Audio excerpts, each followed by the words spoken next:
சென்னை மகாலிங்கபுரத்தில் உள்ள ஐயப்பன் கோவிலில் ஓணம் பண்டிகையை பொதுமக்கள் சிறப்பாக கொண்டாடி வருகின்றனர். இது குறித்த கூடுதல் விவரங்களை அங்கிருக்கும் நமது செய்தியாளர் லவன்யாவிடம் கேட்கலாம். லவன்யா, இன்னைக்கு ஓணம் பண்டிகை கொண்டாடப்பட்டு வருகிறது. தற்போது இந்த நிலைமையில அங்கிருக்கும் மக்களிடம் மகிழ்ச்சி எப்படி தெரிவிக்கிறாங்க, அவங்களோட பேச முடியுமா? அந்த கருத்துக்களை பதிவு பண்ணுங்க.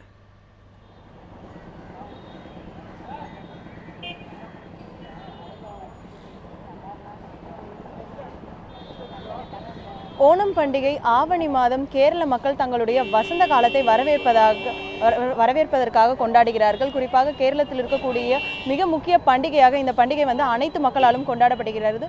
தமிழகத்தை பொறுத்தவரையில் மலையாள மொழி பேசும் மக்கள் இந்த பண்டிகையை கொண்டாடி வருகிறார்கள். குறிப்பாக திருவோணம் என்பது ஆவணி மாதத்தில் ஹஸ்தம் நட்சத்திரம் தொடங்கி திருவோணம் வரை 10 நாட்கள் சிறப்பாக கொண்டாடப்படுகிறது.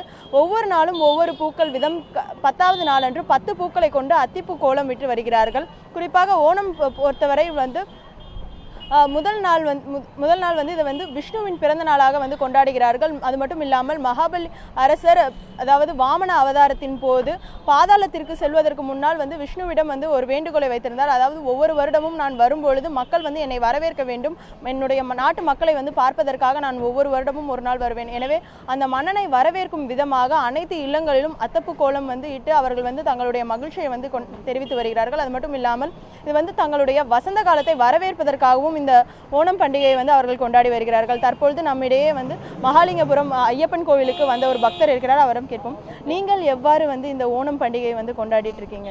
நாங்கள் எல்லா வருஷமும், நாங்கள் மட்டும் இல்லை, உலகம் ஃபுல்லாக இருக்கிற மலையாளம் பேசுகிற மொழி பேசுகிறவங்க இந்த நாளை நல்லபடியாக கொண்டாடுறாங்க.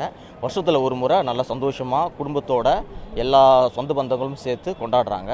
அவங்க இன்றைக்கி காலையில் பார்த்திங்கன்னா முதல் நாள் ராத்திரியே பூக்கள்லாம் வாங்கி அந்த பூக்கள் ஃபுல்லாக ரவுண்டாக சுற்றி நல்லா கலர் கலராக போடுறாங்க. ஏன்னா மகாபலி ராஜா ஒரு வீட்டுக்கு வரதா ஐதீகம், உலகம் ஃபுல்லாக இருக்கிற மலையாள வீட்டுகளுக்கு வரதா ஐதீகம். அவர் வரவேற்கிறோம். நாங்கள் காலையில் எழுந்து ஒரு 5:30 மணிக்கு எல்லாம், அதுக்கு முன்னாடி எல்லோரும் நல்லா புது ட்ரெஸ் எல்லாம் வாங்கி எல்லோரும் போட்டு சொந்த பந்தங்கள் எல்லாம் சேர்ந்து கோயிலுக்கு போவோம். கோயிலுக்கு போய் ஐயப்பன் கோயிலுக்கு போய் ஐயப்பன் நல்லா சாமியெல்லாம் கும்பிட்டு அங்கேருந்து வீட்டுக்கு போய் வீட்டில் போய் பலவித 22 வகையான சாப்பாடு வகைகளை, பாயசம், இந்த பாயசம், பிரதமன், பால் பாயசம், அடப்பிரதமன், ஓலன், அவியல், இது மாதிரியான பொரியல்கள், பப்படம் போட்டு இலையில ஃபுல்லாக இலையே ஃபுல்லாக இருக்கிற மாதிரி வீடு பக்கம், எங்கள் வீட்டு பக்கத்தில் இருக்கவங்க எல்லாரையும் கூப்பிட்டு அந்த சாப்பாடு போட்டு சந்தோஷமாக இருக்கிறோம். சாயந்தரத்தில் நல்ல விளையாட்டுகள் அதெல்லாம் சந்தோஷப்படுத்துகிறோம். அன்றைக்கி ஒரு நாள் எல்லா உலகம் மலையாளம் பேசுகிற எல்லா மலையாளிகளும் சந்தோஷமாக இருக்கக்கூடிய ஒரு நாள் ஓணம் பண்டிகை.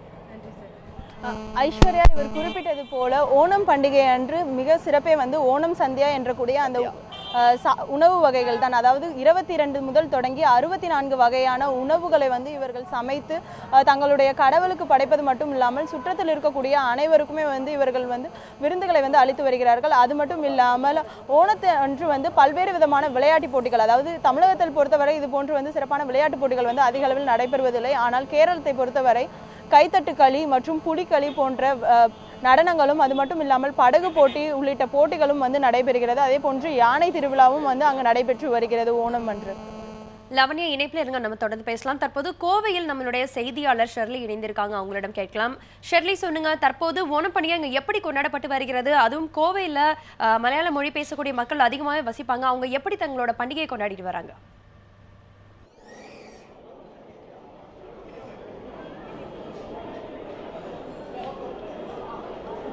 வணக்கம். மலையாளம் மொழி பேசும் மக்களின் முக்கிய பண்டிகையான ஓணம் பண்டிகை இன்று கொண்டாடப்பட்டு வருகிறது. கடந்த 10 நாட்கள் கொண்டாடப்படும் இந்த பண்டிகையானது கடந்த 19ஆம் தேதி துவங்கப்பட்டது. இறுதி நாளான இன்று ரொம்ப சிறப்பாக கொண்டாடப்பட்டு வருகிறது. குறிப்பாக கோவையில் பார்த்தோம்னா கேரள மாநிலத்தின் எல்லை பகுதியில் அமைந்திருக்கு. சுமார் கோவையில் 4 லட்சத்துக்கும் மேற்பட்ட மலையாள மொழி பேசும் மக்கள் வந்துட்டு இருக்காங்க. தற்போது நம்ம கோவை காந்திபுரம் பகுதியில் இருக்கும் ஐயப்பன் கோவில் இருக்கோம். இந்த கோவில் பார்த்தீங்கன்னாலே தெரியும், கோவில் முழுக்க பூக்களால் அலங்கரிக்கப்பட்டு மிகவும் அற்புதமாக காணப்படுது. இது மட்டும் இல்லாமல் மலையாள மொழி பேசும் மக்கள் குடும்பமாக இங்கே வழிபட்டு இருக்காங்க. இந்த ஓணம் பற்றி இங்கே வந்திருக்கும் மக்கள்கிட்ட நம்ம கேட்கலாம். வணக்கம்மா, இப்போ இங்கே ஓணத்தோட சிறப்பு என்ன, நீங்கள் எப்படி கொண்டாடிட்டு இருக்கீங்க, அதை பற்றி சொல்லுங்கள். என் பேர் தன்யா. ஸோ ஓணம்ங்கிறது ரொம்ப ஒரு ஸ்பெஷலான ஒரு ஈவெண்ட். வந்துட்டு செலிப்ரேஷன் வந்துட்டு எல்லா கேரளைஸ்க்கே. ஸோ மெயினாக வந்துட்டு இந்த கோவிலுக்கு வரதே ஏன்னா கேரளா இதால் வழிபடுற ஒரு கோவில்னால ஃபஸ்ட்டாக வந்து அந்த கோவிலில் வந்து கும்பிடலாம் அப்படின்னு சொல்லி தான் எல்லோரும் வருவாங்க. அதுவும் அந்த ஓணம் நாள் அந்த ஐயப்பனை தரிசிக்கிறது வந்து ரொம்ப ஒரு விசேஷமான விஷயம். அப்புறம் ஓணத்தில் அந்த பூக்களமெல்லாம் போடுறது வந்து ரொம்ப ரொம்ப ஒரு அற்புதமான ஒரு விஷயம். ஒரு நம்மளோட மகாபலி இந்த ராஜாவை வந்து வரவேற்கிற மாதிரி. ஸோ இதை வந்து 10 நாளாக போட்டுட்ருக்கோம். இதோட லாஸ்ட் டே இந்த திருவோணம் நட்சத்திரம் அன்னைக்கு நம்ம வந்து போடுறோம். திருவோணம் நட்சத்திரம் அன்றைக்கி அந்த பூக்களம் போடுறதுல வந்து ரொம்ப ஒரு விசேஷம்.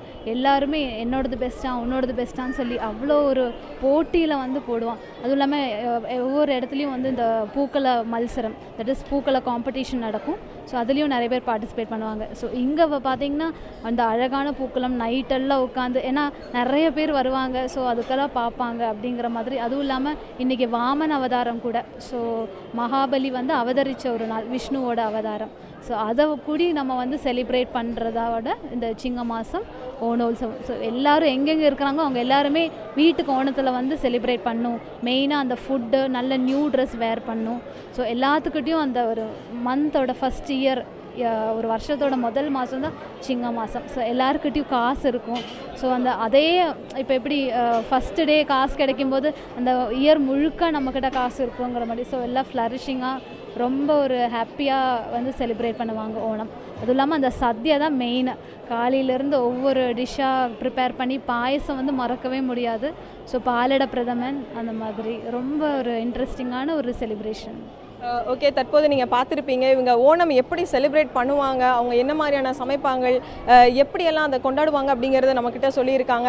இது மட்டும் இல்லாமல் இப்போ பார்த்தோன்னா இந்த கோவிலில் காலைல 5 மணிலேருந்து பக்தர்கள் வர துவங்கி இருக்காங்க. இங்கே ஓணமானது கோவிலில் ரொம்ப சிறப்பாகவே கொண்டாடப்பட்டு வந்துட்டுருக்கு. அந்த பெண்மணி ஒரு அழகான விளக்கத்தை கொடுத்தாங்க. லாவண்யா, உங்களிடம் கோயில்களில் இன்னைக்கு என்ன மாதிரியான சிறப்பு பூஜைகள்லாம் செய்யப்பட்டு வருது?